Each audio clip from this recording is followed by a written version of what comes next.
Happy Pista. Happy Pista sa makaigsunan, pista ni San Juan, no?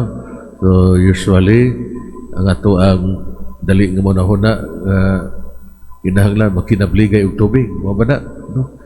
So dili untay ngunana, no? So ato ang tanaw, no, nga nganong gisaulo man gyud nato, no, ang solemnidad sa kapistahan ni San Juan nga magubuniyag, no?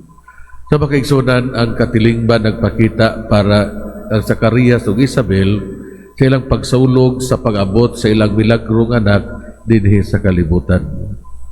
Ang mga panghitabo nga parihas nini makapahimuot sa Dios Amahan.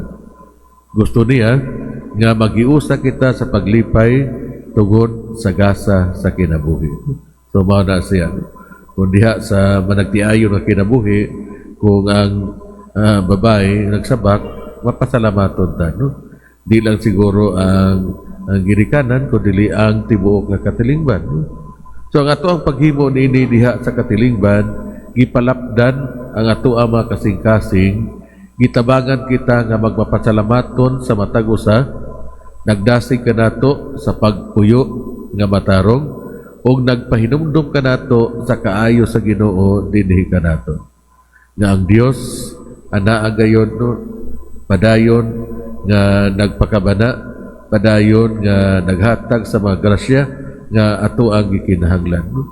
So gitawag kita sa pagdaig o pagpanday sa ato ang Kristiyanong katilingban, no? So ato ana siyang trabahoon. Ilabi na din sa ato ang lokal nga simbahan sa Pilipinas, no? Ato ang pagpalig-on sa ato ang basic ecclesial community, no? Ang bag-ong dagway sa simbahan, no? So makaigsunan, mapasalamaton ta kita sa mga kalampusan sa atong mga kaubanan diha sa katilingban. Mapasalamaton ta kita sa mga kalampusan, no, diha sa ato ang mga gamhanan o diha usab sa ato ang simbahan, no, nga dunay mga tao padayon nga musuporta diha sa mga programa o mga proyekto, no? So makaigsunan, nasyak silang tanan nga ginganlan ni Zacarias ang iyang anak ug Juan. Mao kini ang paagi nga gihimo ngadto sa mga tao.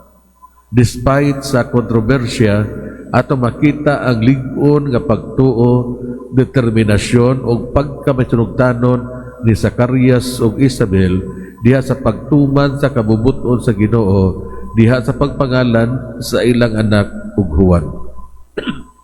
Ang pagsunod sa kabubuton sa Ginoo maghatag usab og kontrobersya sa atong kinabuhi. Ang pagkamasinugtanon mao ang tubag sa pagkamatinud-anon nga tinunan. Ang mga higala ug pamilya ni Zacarias ug Isabel nakaamgo nga adunay espesyal nga plano ang Ginoo para sa bata, na malandong ang tanan nga nakabati niini. Anaa ang husto nga kinaiya sa pagtuo.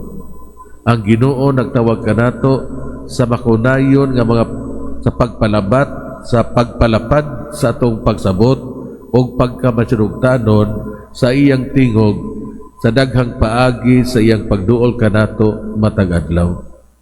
Atong ibutang sa atong kasing-kasing ang atong tawag nga mamahimong matinud-anon nga tinud-an o maminaw pag-ayo aron mahibaluan ang iyang kabubuton para sa atong kinabuhi, no? So hinaton ta nga sa kasaba sa atong palibot, sa kasaba sa atong panahon o tungod sa social media, anaon ta nga atong paghatag og panahon sa kahilom sa ato ang pag-ampo, maminaw kita kung unsa man ang kabubuton sa Dios para sa atong kinabuhi. So unsa may hagit para kanato mga igsoon? Adunay mga panahon nga kita buta og bugol sa presensya ug sa tingog sa Ginoo. Tabangan unta kita niya nga abli ang atong mga kasing-kasing sa pagdawat uban sa pagkamasinugtanon ug pagtuo ngadto sa iyang giya, ang tawag sa usang kinabuhi sa mas lawom nga kabalaan sa kinabuhi. Hinaot unta.